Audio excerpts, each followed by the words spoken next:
abizi kera wakundaga ntabwo ari kiniga amazi ariko nzi ko washoboraga kera twarataramanaga nkabona ubu muri nyengo ni yayindi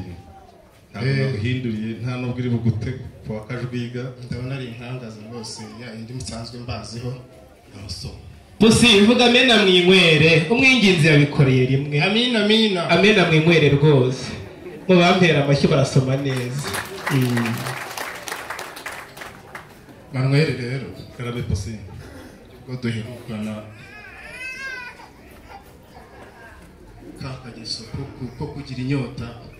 hakomeje kundanga. Iyi nzoga rero iraryoshye niwe nayengeye mukomeze mwenge gutya yego tereke nyinshi rero cakabugi iriya mbaga twazanye abana nibagutwaza bamwe nibagutwaze maze cakabugi tuganire yego rwose murakoze barakoze cyane ababyeyi beza baganire neza kuko nkabigeze gutaramana ni munyemere duhuze ibiganza tubashimire bagenjeje neza mwapfurana amahoro rero karame tuguhaye ikaze murakoze ikaze n'umuryango wawe muri urugo rwa Zigira Inshuti wisanzure n'uwo mushyitsi uvuna umuheha wiyongeza undi yabizi ko hano ni mu rugo rw'inshuti